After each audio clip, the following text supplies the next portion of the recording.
¿Qué tal? ¿Cómo están? Bienvenidos a este último programa de Contraste de la temporada. En 7 días estaremos todos de blanco y rojo, desde luego dedicándonos a otras cosas. Pero para hoy hemos preparado un programa de análisis, como es habitual en este espacio. Hoy hablaremos del Poder Judicial. ¿Qué es eso del Poder Judicial? Veremos si goza de buena salud y en la segunda parte del programa hablaremos de nuestros mayores, especialmente de los mayores que están enfermos, que necesitan de ayuda. Veremos si la pueden recibir de manera acorde con sus circunstancias, con la que está cayendo económicamente. Pero ahora es el momento de hablar de esa primera cuestión, del Poder Judicial, un tema arduo que esperamos que con los expertos que tenemos aquí esta noche seamos capaces de transmitirlos de la manera más sencilla posible. Para ello tenemos con nosotros esta noche a Alberto Pérez Calvo. Él es, entre otras muchas cosas, catedrático de Derecho Constitucional de la Universidad Pública de Navarra. ¿Qué tal? ¿Cómo estamos? Muy bien, gracias. ¿Todo bien? Muy bien, sí. Bueno, también tenemos con nosotros, tenemos la Universidad Pública de Navarra, tenemos la Universidad de Navarra, en este caso la privada, con el profesor Ibon Ugalde, que no Ugalde, es profesor de Derecho Procesal de esta universidad. ¿Qué tal? ¿Cómo están? Muy bien, muy buenas noches. Los dos bien, los dos están dispuestos a someterse a un examen que les voy a practicar en los próximos 20-25 minutos. Sí, están absolutamente dispuestos. Pues a continuación les planteamos algunas de las preguntas que van a caer en ese examen, en este planteamiento del tema. Tribunal Constitucional, Tribunal Superior de Justicia, Audiencia Nacional, Consejo General del Poder Judicial, instituciones todas que a diario salen en los medios, muy comentadas por la relevancia que tienen sus decisiones y cuestionadas también por definirse a sí mismas como independientes del poder político. En contraste nos planteamos, ¿existe una dependencia real entre el poder político y el judicial? ¿Qué competencias tiene cada uno? ¿Quién tiene la última palabra en la justicia española? ¿Por qué el Tribunal Constitucional puede anular una sentencia del Tribunal Superior de Justicia, como recientemente la ilegalización de Sortu? ¿Hasta dónde pueden llegar los recursos a los tribunales?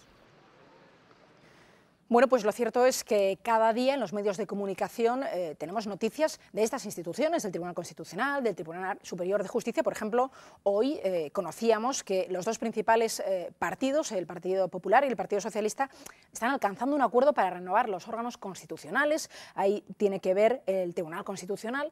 Continuamente vemos noticias al respecto, pero la cuestión es si uno se pregunta qué es el Poder Judicial. Le voy a hacer la primera pregunta del examen. Eso del Poder Judicial que tiene o forman parte tantas instituciones de ese poder, no sé si sabemos lo que es o si nos lo puede explicar de manera sencillita, porque cada cual daría para un tema, supongo, de la universidad. Pues sí, buenas noches. Yo diría que el Poder Judicial, lo primero que tenemos que tener en cuenta es que es uno de los 3 poderes del Estado, junto con el Poder Legislativo y el Poder Ejecutivo.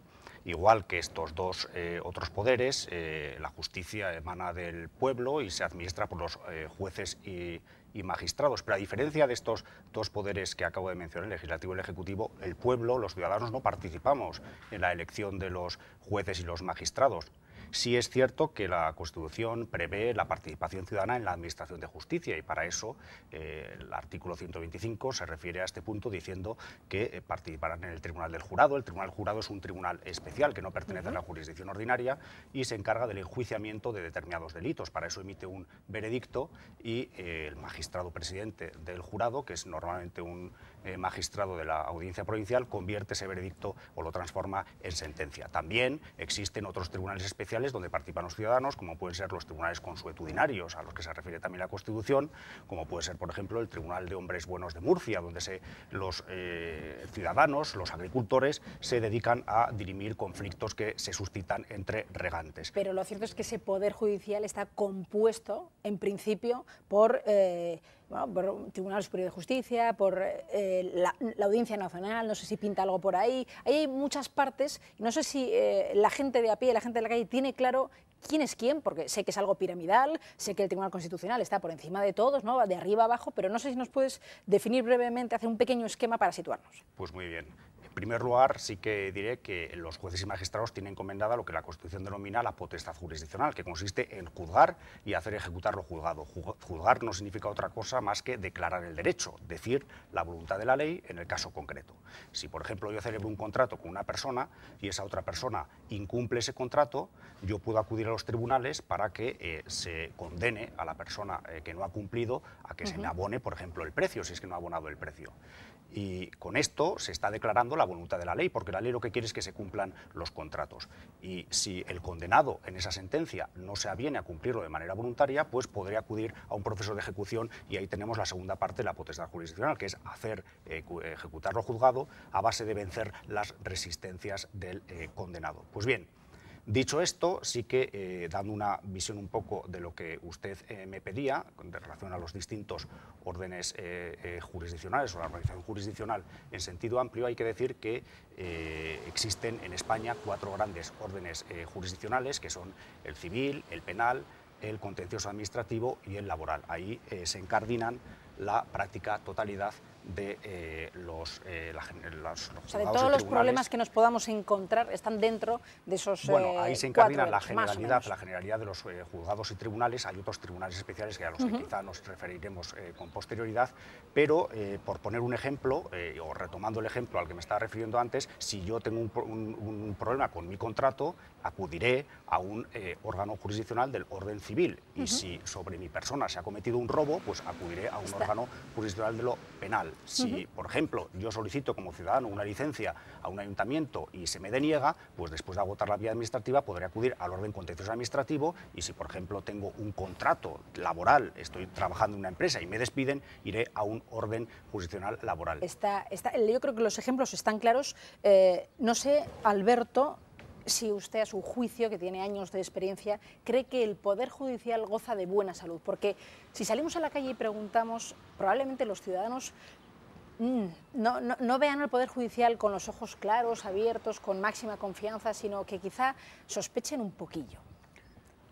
Bueno, lo que pasa es que para responder a su pregunta tengo que hacer una distinción previa, y es que entre los diferentes órganos que usted ha citado antes, pues ha citado al Tribunal Constitucional, unido pues al Tribunal Supremo, no sé si lo ha dicho, etcétera. La verdad es que la organización de justicia en España es lo que acabamos de oír. En cambio, el Tribunal Constitucional es también una jurisdicción, pero propia, diferente de la Organización General de la Justicia, y que tiene otra misión pues similar, lo que pasa que referida a la Constitución. Por lo tanto, hecha esa distinción, ¿gozan de buena salud? Pues habría que decir, en cuanto al Tribunal Constitucional, pues ordinariamente, y en los años que lleva funcionando, ha gozado de una salud, puede decirse que buena, incluso muy buena en algunos casos, y en otros no tan buena. Esto está en función, sobre todo en cuanto al Tribunal Constitucional, por los temas sobre los que trabaja, por las cuestiones que dirime. A veces pues dirime cuestiones realmente relevantes para la sociedad en general.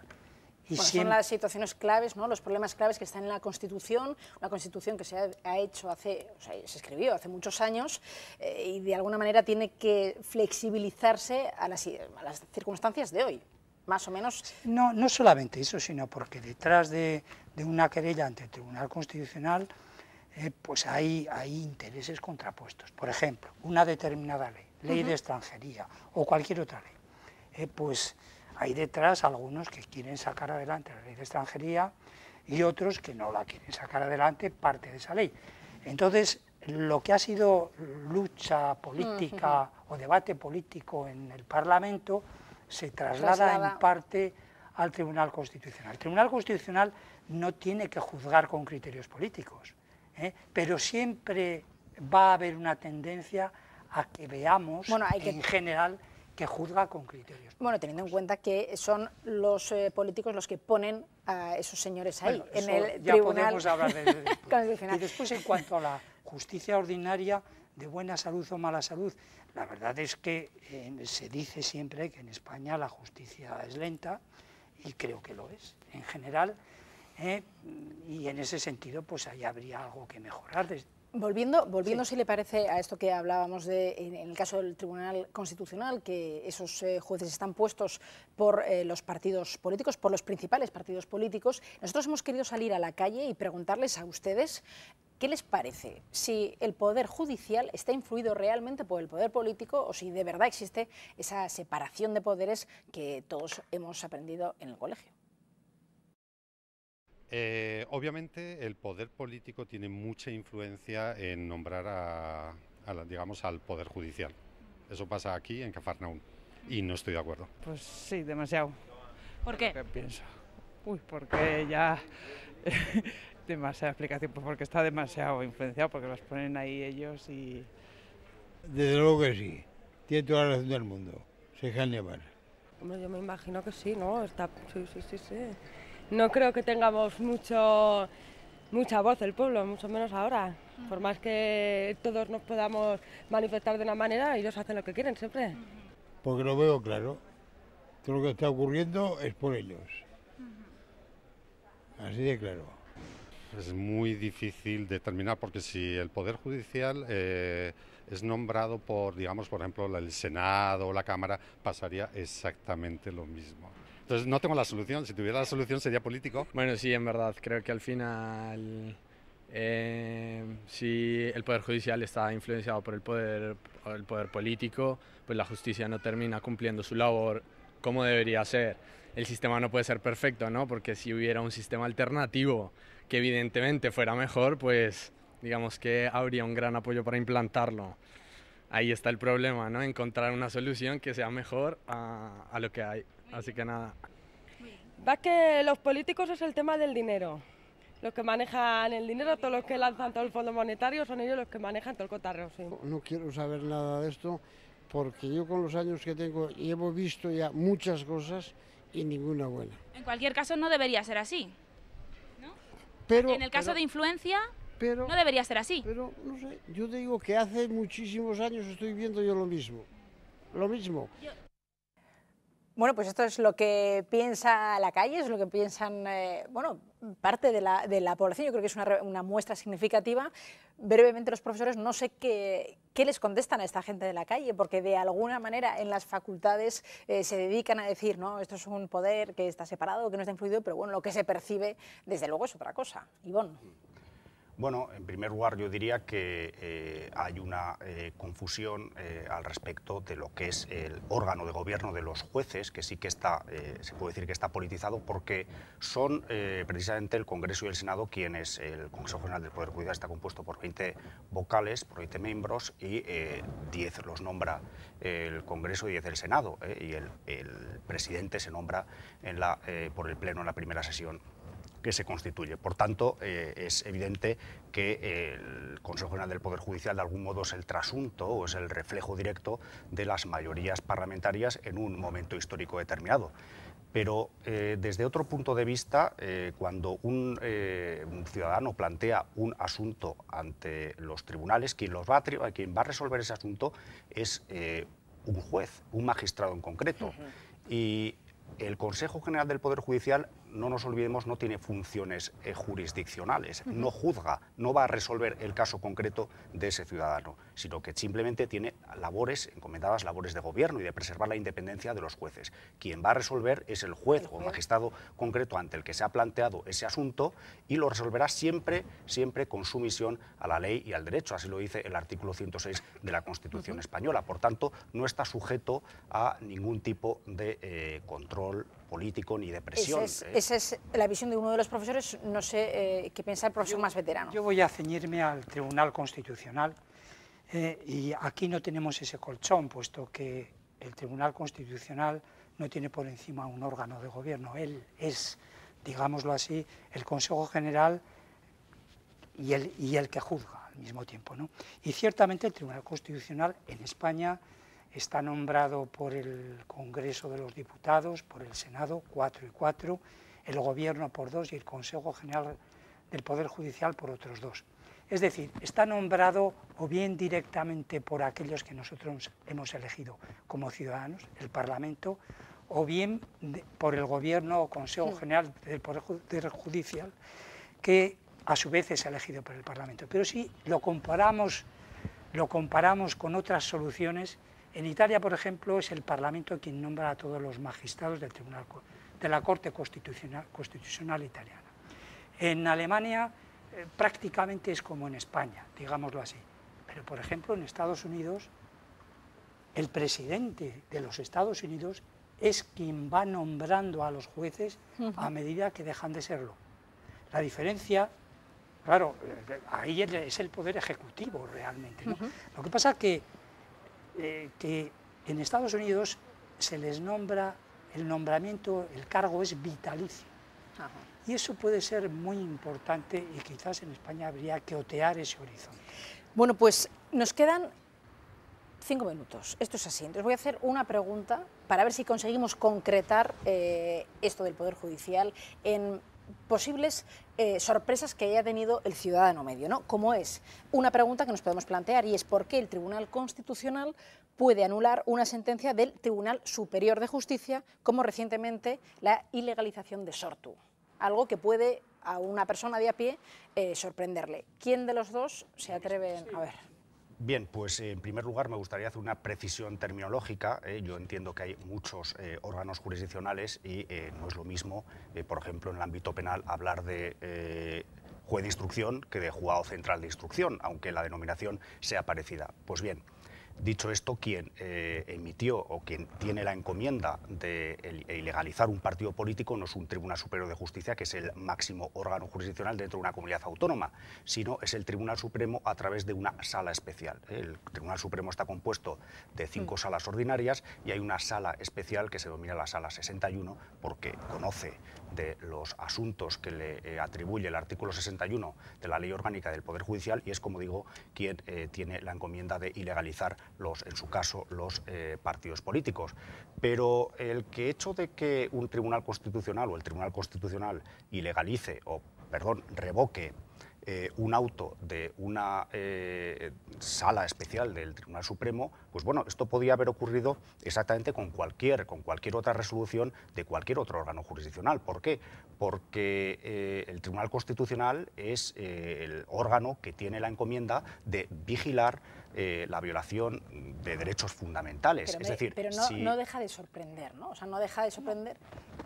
A los expertos parece que no. Yo digo lo mismo que se acaba de decir. Es decir, el tribunal, yo no conozco el caso concreto con precisión, pero desde luego el Tribunal Constitucional vigila el cumplimiento de la Constitución, que es el pacto social que los españoles ratificamos todos, ratificamos un día en un referéndum.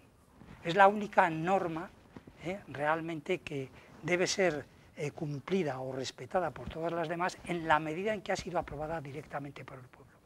Y ahí están nuestros derechos fundamentales. Y si el Tribunal Supremo o cualquier otro órgano jurisdiccional realmente va más allá de donde puede ir y viola la Constitución en ese punto, corresponde al Tribunal Constitucional revocar esa sentencia. Sí que me gustaría añadir un apunte brevemente, a lo que dice porque nos tenemos que ir a lo que dice el profesor Pérez Calvo, y es lo siguiente, que realmente el Tribunal Constitucional, cuando revoca el auto, no entra a conocer de los hechos que han dado lugar al proceso judicial previo, ni tampoco puede vigilar la conducta o la actuación del órgano jurisdiccional, de los jueces magistrados que han dictaminado en un sentido o en otro, sino simplemente se limita a corroborar, a contrastar si ha existido o no una violación de un derecho fundamental. Y si ha existido, entonces anulará esa decisión, en concreto ese auto de la Sala 61, y procederá a la reintegración en su totalidad de ese derecho fundamental que se ha ido vulnerado, adoptando las medidas necesarias para que sea restaurado y para que sea conservado. En este caso, pues lo que se ha hecho ha sido pues permitir que este partido político se inscriba en el registro de partidos políticos, pero como repito, no entra a conocer sobre los hechos que han dado lugar al proceso judicial previo. Está claro, y está claro también que el tiempo en televisión es este. Yo estoy segura que para los dos profesores estarán pensando, pero esto se acaba ya. Pues desgraciadamente tengo que decirles que sí, y que desde luego esto daría para una última palabra. Sí. Bueno, en fin, indistintamente o para ambos, ¿no? Yo creo que cuando hablamos de los órganos del Estado, los órganos políticos, indudablemente, qué duda cabe y lo vemos, puede haber picaresca. No debe haberla, dice el derecho, pero en el hecho, en la vida real la hay. Pero yo creo que es un reflejo de España en su conjunto. Es decir, en España hay mucha picaresca en prácticamente todos los ámbitos sociales. Yo creo que realmente tanto los profesionales de los órganos judiciales y del Tribunal Constitucional deben rearmarse de una moral cívica de la que hoy probablemente en España por tradición carecemos, y deben rearmarse de una mayor profesionalidad. Pero yo lo diría igualmente de cualquier otra profesión. Pues nos queda, un poco... Es que nos tenemos que ir, porque así es la publicidad. Les volveremos a invitar, porque claramente se nos va el tiempo. Gracias Alberto Pérez Calvo, gracias Ivonne Ugalde, ambos profesores de universidad, por habernos aclarado un poquitín más sobre lo que es el Poder Judicial. Nos vamos a publicidad y volvemos enseguida, en cuestión de minutos, para hablar de nuestros mayores. Hasta ahora mismo.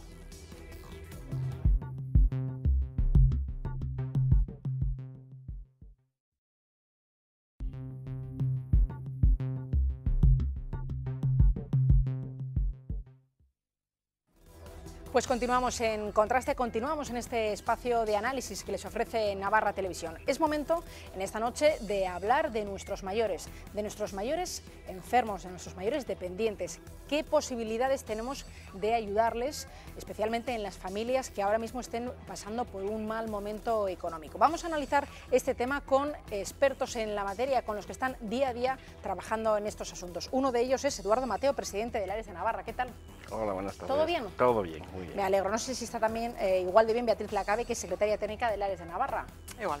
¿Estamos bien? Muy bien. ¿Todo sin problema? Sin problema. Así de gusto. Bueno, pues está también con nosotros Aurora Lozano. Ella es presidenta de la Asociación de Familiares de Enfermos de Alzheimer de Navarra. ¿Bien? Bien, con problemas, pero resolviendo los problemas o afrontándolos. Bueno, eso está muy bien, esa actitud está fenomenal. Y Rafael Sánchez Hostiz es geriatra, es director de IDEA, de Innovación de Desarrollo y Asistencia. ¿Qué tal, Rafael? Muy bien, buenas ¿Mucho tardes. trabajo? Pues sí, la verdad es que es de los pocos sectores que sigue creciendo a pesar de las dificultades, como decía la compañera, ¿no? Bueno, pero pues si les parece aquí a los invitados y si les parece a ustedes en casa, sobre todo, les mostramos a continuación las cuestiones que sobre este tema nos planteamos en Contraste. Nuestra sociedad se enfrenta a numerosos retos. Uno de ellos es el envejecimiento de la población. Cada vez más personas viven solas y cada vez vivimos más tiempo, lo que implica que los cuidados se multipliquen. Las residencias han sido durante tiempo una ayuda a las familias en el cuidado de sus mayores. Sin embargo, la crisis económica hace hoy que esta opción sea real solo para algunos pocos. En Contraste nos planteamos, ¿suponen las ayudas a la dependencia un desahogo real? ¿Cómo hacer frente a la ingente demanda de servicios sociales, sanitarios y afectivos que requiere una de las sociedades más envejecidas del mundo como la nuestra? ¿Qué salidas tiene una familia con recursos económicos limitados, con una persona mayor y enferma a su cuidado? Bueno, pues me parece que podríamos empezar precisamente por el final, por esa última pregunta. ¿Qué salidas tiene una familia con recursos económicos limitados, con una persona mayor que esté enferma, que sea dependiente y que dependa de nosotros en esta situación económica? Alguien que esté en su casa y esté pasando por esta situación, no sé, Rafael Sánchez Hostiz, ¿qué le podemos decir? ¿Qué le podemos decir? Yo creo que hay varias opciones. Independientemente, y no me gustaría estar continuamente haciendo referencia esta tarde a la situación de crisis económica, yo creo que ya está muy traído, ¿no? Es decir, hay muchas opciones desde el punto de vista del ámbito privado, de responsabilidad individual, de responsabilidad del núcleo familiar y desde el punto de vista de responsabilidad pública.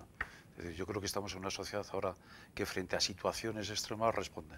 Hay recursos, hay vías. Es decir, antes era mucho más difícil acceder a una plaza residencial, a una serie de ayudas. Pero ahora mismo, frente a una situación grave, hay soluciones. Entonces, yo creo que habría que transmitir también a las familias, a las personas, de que se pongan en contacto con los servicios sociales de base, bien directamente con el departamento, para acceder a ese tipo de soportes o ayudas. Independientemente de que los problemas, luego cada caso es cada caso. Beatriz, ¿eres tan optimista como Rafael?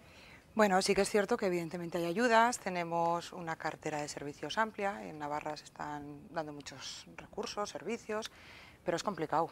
Es complicado porque los recursos tardan, necesitamos una ayuda residencial, por ejemplo, la pedimos en el momento ya límite, la familia aguanta, hacen cuidados y vuelven a cuidar y ya cuando no aguantan, no pueden más, pedimos.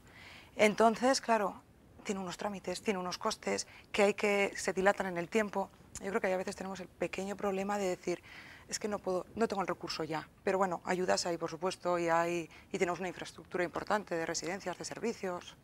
El otro día, hablando con una persona que íbamos a tratar este tema en el programa, me decía, pues saca el tema de los dependientes, porque eso es real y, por ejemplo, la ley de dependencia, a su juicio, no le parecía suficiente. Pues a mí la ley de dependencia, bueno, yo creo que no se desarrolló suficientemente, sobre todo yo que vengo de la Asociación de Enfermos de Alzheimer, de familiares de enfermos de Alzheimer, no estaba lo más acabada para nuestros enfermos, pero yo creo que la ley de dependencia fundamentalmente creó unas expectativas que después, al no cumplirse, se han visto frustradas. Entonces la gente, es verdad que hay cosas para hacer y yo estoy de acuerdo contigo, que hay pasos para dar, pero son largos, son penosos, la gente tiene muchas cosas que hacer, son muy tortuosos los pasos que hay que dar.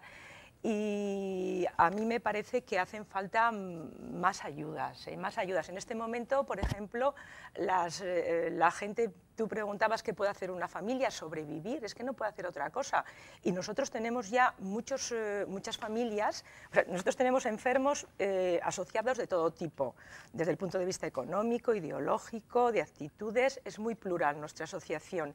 Pero ya tenemos casos, no pocos, en los que al enfermo se ha tenido que llevar para casa y hay familias que están viviendo con la pequeña ayuda del enfermo. Entonces esto es muy serio y a mí me parece que estamos viviendo, yo no quiero hablar de la crisis evidentemente, pero está haciendo mucho hincapié en la austeridad, cosa que yo creo que es verdad, que es real, pero que quizá también habría que crear ambiente de solidaridad.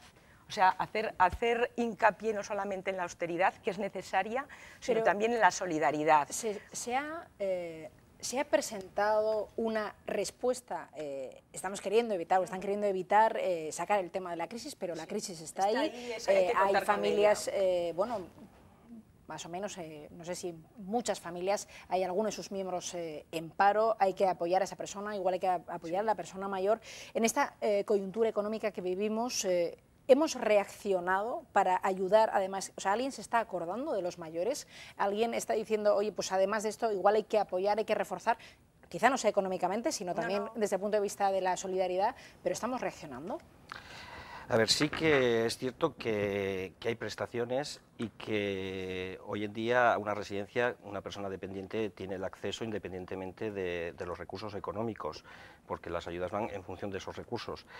Pero sí que también es cierto que en muchos hogares, por el tema de familias que están en paro, sí que les viene bien la aportación económica que recibe el abuelo más la pensión que cobra para sostener un poco el hogar, ¿no?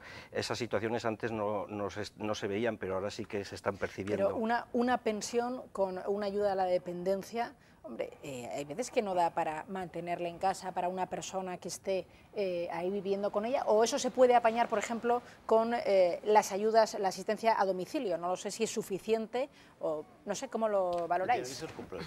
La reflexión que entraría es decir, pero es bueno.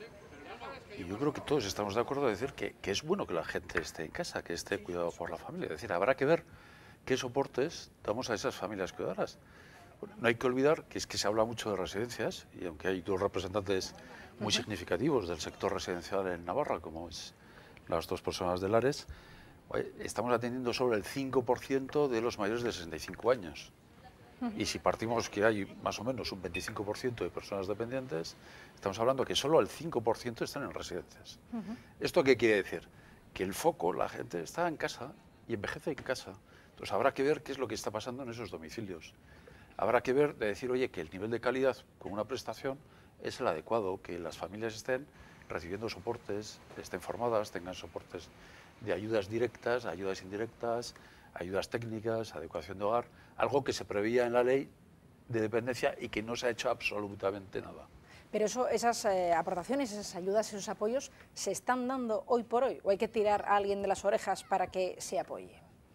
Veo sonrisas, pero ahora necesito afirmaciones. Yo creo que hace falta, por ejemplo, estamos diciendo en casa, ideal que estén en casa, a mí me parece que es lo ideal, pero por ejemplo hay falta de preparación. Yo creo que las ayudas, la gente, nosotros concretamente, nuestros enfermos, hace falta una preparación para, aunque sea puntual o cursos de formación, eso nos está dando y cada vez hay menos. Entonces, el cuidador se quema, las familias, a veces no todo el mundo tiene la capacidad o la posibilidad de aportar lo que pueden.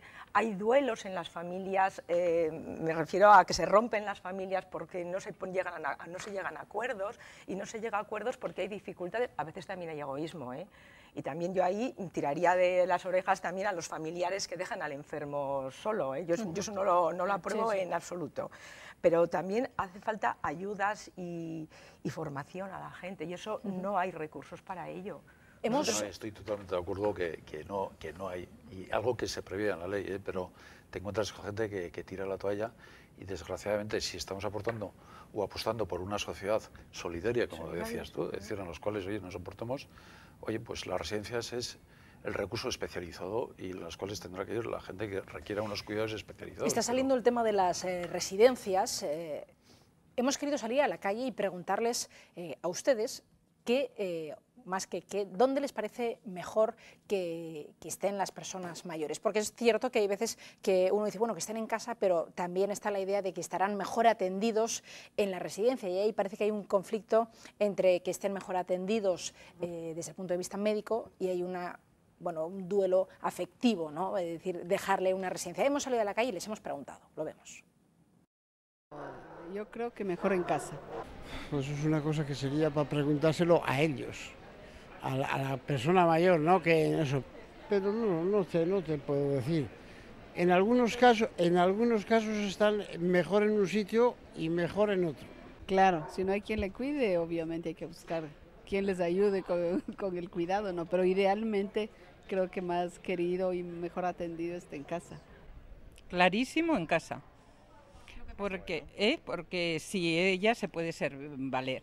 Si no, pues habría que pensar, pero lo demás en su medio, en el que se ha desarrollado. Yo no rechazo las residencias, conozco bastantes residencias aquí en Pamplona, están muy bien y la gente está muy bien atendida, te sientes acompañado por otros que tienen más o menos tu misma situación, y bueno, yo pienso que es muy posible que acabemos en una residencia. Pero siempre que no me sirva yo en casa. Si yo tengo la cabeza lucida y tengo las facultades de andar y todo eso bien... En el que quizás ya no puedes y entonces necesitas estar atendido por profesionales. A mí me parece que la mejor solución son los apartamentos tutelados. Porque sobre todo si nos juntamos una cuadrilla de amigos y tenemos los servicios comunes, pues está muy bien. Estamos en familia y atendidos, ¿no? Y con servicios. ¿Qué ofrece la residencia que no se ofrece en casa? Pues atenciones y cuidados que igual en casa, según depende de cómo estén enfermos, se le puede atender o no. Bueno, ya se ve que tienen opiniones, desde luego muy fundamentadas, pero les voy a pedir a los aquí presentes un consejo. Es decir, si alguno está en casa pensando, bueno, tengo a esta persona mayor que está enferma o que es dependiente, y me cuesta esto, igual efectivamente la familia ha empezado a ver tensiones, a resquebrar, y uno empieza a merodear, ¿no? Y empieza a decir, ¿y si una residencia? ¿Y si? Y uno empieza a tener como ese conflicto interior. ¿Qué consejo le daríais a esa familia, a esa persona que está pensando en si es el momento o no de llevarle a una residencia? Bueno, yo le plantearía a esa familia que visite una residencia, que se informe, a ver, que el hecho de dar el primer paso no significa que hay que llevar ya al abuelo, pero sí tomar una muestra de contacto, y sobre todo hay que valorar si yo en el domicilio le puedo dar al abuelo cubrir las necesidades que tiene, o quiero que se las cubran porque dentro del domicilio yo no se las puedo prestar. Hay veces que se cubren las necesidades, pero esa tensión, ese agotamiento, es decir, no sé si voy a poder, o igual es que en septiembre lo veo todo como ha mejor. comentado antes Aurora, sí que se está produciendo cada vez más, se están dando más casos del cuidador quemado, ¿no? Y eso es lo que hay que evitar. También, a ver, se puede probar en una estancia temporal, se pueden mirar alternativas, las estancias diurnas, siempre hay alternativas antes de dar el paso definitivo, ¿no? A ver, ¿cuál es el consejo de Beatriz? No sé si te ha dejado alguna... Sí. Nosotros siempre decimos que al final la familia no tiene que pensar que está abandonando al abuelo, ni mucho menos, que a veces es la sensación que se tiene de decir, lo aparco en la residencia. No, la residencia es una entidad donde tienes una vida que tú puedes ser partícipe de ella como familiar. Vas, lo visitas, lo vuelves, se hacen actividades, participas, te lo llevas a comer, vuelves, claro, todo en función, claro, de cómo esté tu familiar.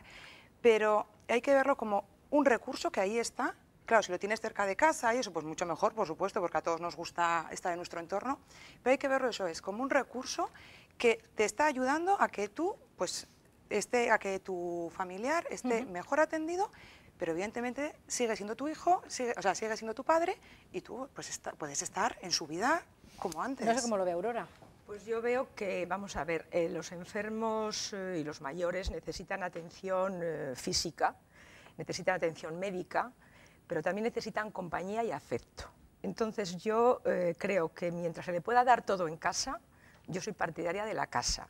Si llega un momento en que estás tan nerviosa que ya no le vas a dar el cariño y el afecto que esa persona necesita, pues yo creo que entonces habría que pedir ayuda y ir a una residencia o mirar a ver un poco. Pero yo hasta que, vamos, yo en los casos que he vivido he intentado hasta el final tenerlos en casa, pero a la persona que verdaderamente no pueda, a mí me parece que la residencia es una solución necesaria. Pero supongo que también para esa persona, cuando uno dice no puedo, habrá una parte de, quizá en algunas personas, de sentirse igual egoísta o de no estar haciéndolo bien, no lo sé. Yo personalmente, a mí fue mi marido el que estuvo enfermo y a mí me costaba muchísimo sacarlo de casa, ya me estaban diciendo hay que institucionalizarlo.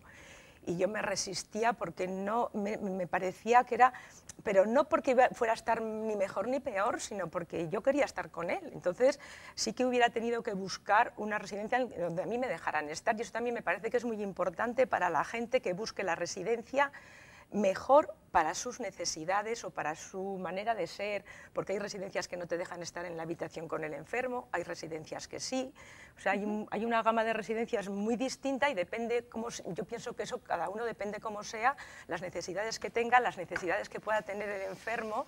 A mí el afecto me parece que hasta el final los mayores lo siguen percibiendo, porque en los enfermos de Alzheimer concretamente pues tienen deterioro cognitivo, pero el afecto la tienen hasta el final, sí, final. Entonces, cuanto más se lo puedas dar, pues a mí me parece que es obligación. O sea, a mí, cuando digo la solidaridad, yo no lo digo que sea como una cosa, como un ramo de flores que tienes ahí, que sería bonita. A mí me parece que es una obligación nuestra la que tenemos. Rafael, no sé qué consejo darías tú a esa familia. Yo consejo, la verdad es que coincido plenamente con lo que han dicho mis anteriores contertulios, ¿no?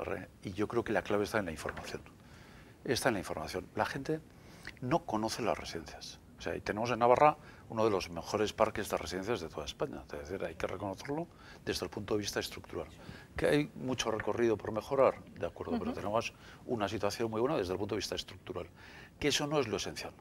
Oye, yo creo que todos conocemos jaulas de oro, que la gente pues está aparcada, está triste, está sola.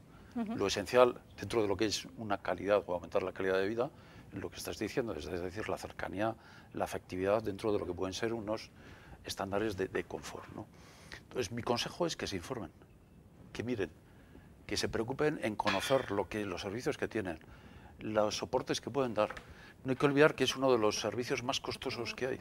O sea, si estamos hablando de una media de 1.600 o 1.700 euros de una plaza residencial de alta dependencia, con una media de 5, 6, 7 años de vida en una residencia, estás hablando que es muchísimo dinero enfocado a un cuidado.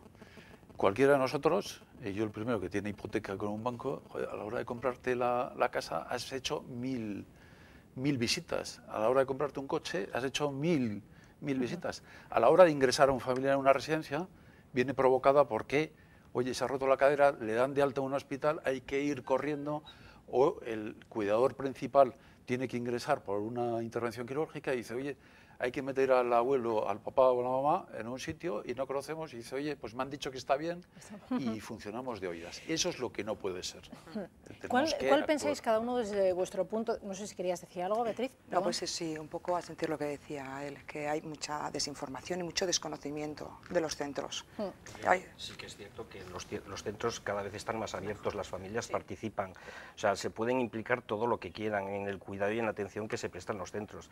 Ahí va un poco en función de cada familiar y lo que se quiere implicar. ¿Qué paso creéis que hay que dar desde el punto de vista sanitario, afectivo, desde el punto de vista de, no sé, de los gobiernos, de los ayuntamientos, desde cualquiera, para mejorar un poquito la calidad de vida de nuestros mayores enfermos y dependientes? Igual pensáis que tienen una calidad de vida estupenda, que no hace falta mejorar en nada. Supongo que, como todo, siempre se puede mejorar en algo, pero ¿dónde pensáis que, desde el punto de vista incluso familiar, pues antes se apuntaba, ¿no?, ayudar a esa persona, a ese familiar, formación, ¿dónde pensáis que está ese punto para mejorar? Pues yo creo que la ayuda domiciliaria a mí me parece que es muy importante, porque hay familias que igual el enfermo está en casa, o gente sola que por la razón que sea no lo quieren sacar o no debe salir todavía, pero que es necesario pues moverlo, ayudar a levantarlo, ayudar a vestirlo, a lavarlo, porque necesitan todo. Y a veces pues hay mucha gente, vamos a ver, estamos hablando de que cada vez hay más gente mayor, pero también es verdad que cada vez hay más gente sola cuidando a un mayor, y también hay gente muy mayor cuidando a gente muy mayor, y gente muy mayor cuidando a gente más joven. En el caso de Alzheimer, por ejemplo, a veces ya pasa de gente, de una persona mayor cuidando a una hija. Sí, justamente. Y entonces sí que hay, yo creo que eso sería una buena cosa, bueno, que es, porque ya lo hay, pero quiero decir que aumentar la ayuda a domicilio para que estas familias pues se vean, pues para levantarlo y para acostarlo, por ejemplo. Ahí tenemos una aportación. Beatriz, tú...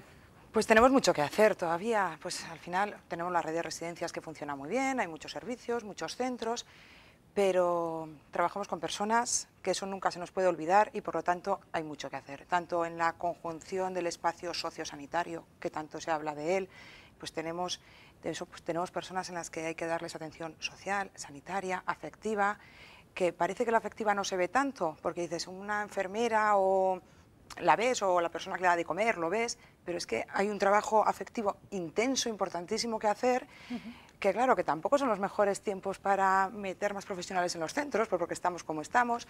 Entonces, entre todos siempre se intenta dar el mejor servicio posible, pensando siempre, evidentemente, en el usuario, que es nuestro objetivo de funcionamiento. Eduardo. Como apunta Beatriz, sería como contar con equipos multidisciplinares, ¿no? Porque también es cierto que los abuelos también tienen cada vez más pluripatología, ¿no? Y sí que sería bueno contar con psicólogos, contar con personas especializadas que trabajen con el abuelo, trabajen con los familiares. En fin, son servicios que al final cuestan dinero, y en estos momentos quizás sea una petición un poco ambiciosa, pero sí que... Bueno, ahí está, son personas a fin de cuentas, y si hay que invertir en algo, ¿no? Este sería el titular, hay que invertir en personas. Rafael. Tú lo has dicho. O sea, yo creo que una idea que se me ha olvidado decirle nada más empezar el programa es que yo creo que hay que romper también la tendencia y un poco tirar de las orejas también a algún profesional del periodismo. O sea, el trasladar la imagen de que todos los mayores están enfermos o son dependientes es una falacia. O sea, decir, la mayoría de personas mayores está bien, y está bien en su casa, y tiene unas relaciones sociales, un estado de salud cada vez mejor. O sea, vivimos más y vivimos mejor. Entonces, decir que la esperanza de vida se está alargando, es decir, hay que trasladar también una imagen de decir, oye, que hemos conseguido ganar esos años y esa vida a los años, que se dice como un reto que lanzó Naciones Unidas dentro de las Asambleas Mundiales del Envejecimiento. Entonces, no podemos trasladar la imagen de que siempre en esta época estival la parte más negativa. Oye, las residencias que maltratan, oye, ya está bien. Ya está bien de venir el San Benito. En las residencias no se maltrata. A las residencias no se les abandona en las gasolineras. A la gente mayor no se les abandona en la gasolinera. Puede haber algún desalmado, pero bueno, algún desalmado hay en todos los sectores. La gente está confortablemente y tiene un nivel de vida adecuado. Tal vez los grandes retos que tenemos es decir, esas personas dependientes, que pueden ser un 25% de esos mayores, que en Navarra son 120.000 personas, y ese 25%, que estamos en torno a 35.000 personas en Navarra que son dependientes, bueno, ¿cuáles son los servicios adecuados? Y luego, ¿qué hacemos con la soledad? Que es el otro gran reto que decías tú. Estamos haciendo una sociedad cada vez más insolidaria, cada vez más sola. Estamos rompiendo las redes de apoyo informal. tal vez en los medios rurales pues se está manteniendo bien, pero en las ciudades es más evidente. La gente envejece sola y eso produce muchas veces patología, tristeza, depresión. Y entonces yo creo que tenemos que recuperar esas redes, ver desde el punto de vista de sociedad cuáles son esos retos para recuperar esas personas. Pues nos vamos a quedar con estos 4 puntos a mejorar, 4 puntos esperanzadores, me parecen a mí, que nos han ofrecido nuestros contertulios esta noche, Rafael, Eduardo, Beatriz, Aurora. Gracias a los 4 por haber estado con nosotros y la verdad, gracias por el trabajo que realizáis. Esta sociedad, yo me voy a erigir aquí en portavoz de la sociedad, os lo agradece muy de veras. Gracias a los 4. Nosotros nos vamos a ir, pero ¿qué quieren que les diga? No les voy a decir hasta la semana que viene, hasta dentro de 7 días, porque en 7 días todo será bicolor, todo será blanco y rojo, porque ya estaremos a las puertas de San Fermín y ya estaremos, pues ya habremos lanzado el chupinazo a estas horas. Así que, ¿qué les tengo que decir? Pues que disfruten, que descansen estas vacaciones y que nos vemos en septiembre. Hasta entonces, sean felices. Adiós.